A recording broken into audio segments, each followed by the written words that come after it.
sweet naman. Iyak na si Papa. Iyak si Papa, be. No, iyak na Papa niya. Maliit na baby ko eh. Aww. Peppy love. Bilin mo nga sa kanya pag uwi niya. Enjoy. Galingan mo sa review mo, nak. Sabi mo. Pray ka palagi. Magsimba ka.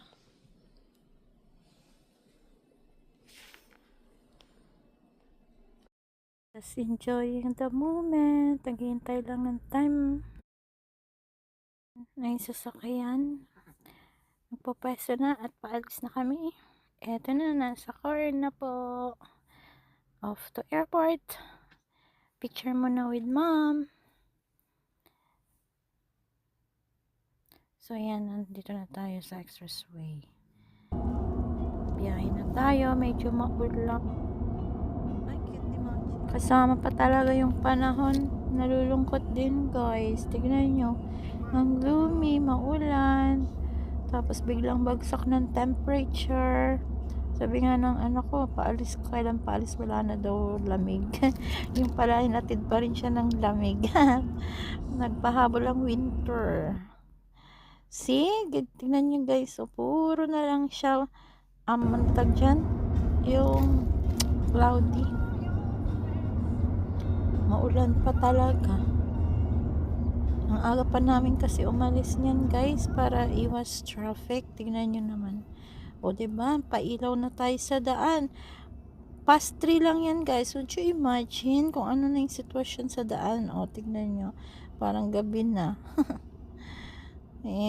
Kailangan talaga nating umalis kasi that was Christmas Day.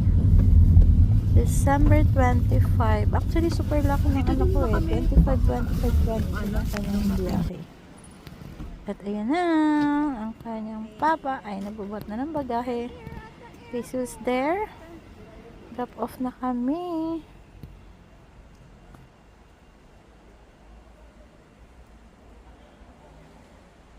Tayo guys sa airport. Sobrang aga pa namin. Yun yung aking mag-ama. Flight ng aming dalaga. Sobrang dami ng pasahero. Ano araw ba ngayon, babe?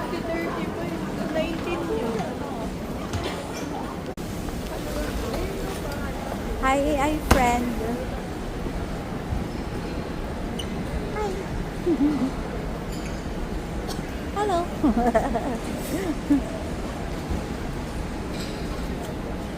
So, ayan, may nakita kami dito sa side ng weighing scale. Check muna. It's saktong-sakto. So, ang luggage. At tambay pa tayo dito sa SB.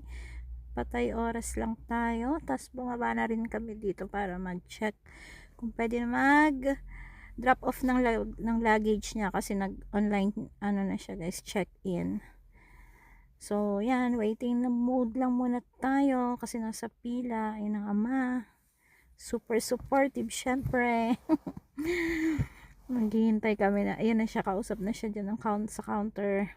At eto na ang pinaka-exciting moment, ang ating pag-check sa luggage. Sa x-ray machine. Blue, ayan. Ay, There, we go. bayan. Ito pa, pang-tapat. Ayan, captain naman. Bye! See you Philippines. Tapos picture taking muna tayo dito ulit sa loob ng airport kasi nagyaya nga ang si Casey umakit dito sa observatory para mag-observe tayo ng mga paliparan ng aviation. Dito ang kanilang playground. Sayang lang at maulan pero yan, nasaksihan pa rin namin ang pag-take off nitong isang airplane. And we enjoy the moment guys. Ang saya na nandun. Though maambon nga siya, but still okay lang. Saglit lang naman kami, bumaba kami. Bye! Ayan na, nag-take off na nga siya. Diba? Ang smooth ng pag-take off ni Captain. Bye ha, Captain! Merry Christmas! See ya! At eto yung mag-ama, nag-check na kanyang upuan kung may katabi na daw ba siya sa kanyang aeroplano. Picture mode! Diba? Medyo against the light lang kasi mabilisan. Nandyan na yung elevator. Pababa na kami kaagad. checking pa rin ang kanyang seat. Kung may katabi na, wala pa rin daw at the moment. And picture again with Papa. Cheers, chill lang. Chill moment lang muna ang dalawang mag-ama ko. More pictures. Kasi malapit nang pumasok si Casey sa immigration. Pero ayan, picture pa rin. Kami naman, sa side na to. Ayan, hatid na namin siya, guys. Ito na talaga yung, oh my gosh. Sobrang nagpipigilan ako Cauyan ng International pero Airport. hindi na talaga napigilan.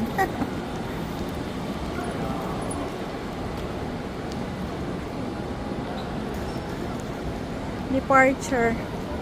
Bye, nak. Good luck. Ingat. Love you. Aww.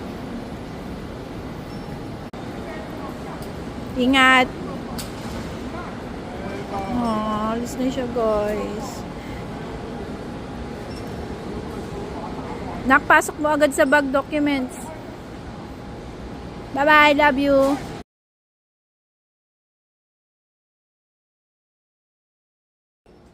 That is what we call tough love. Father is always a father. But, syempre, I know the feeling inside.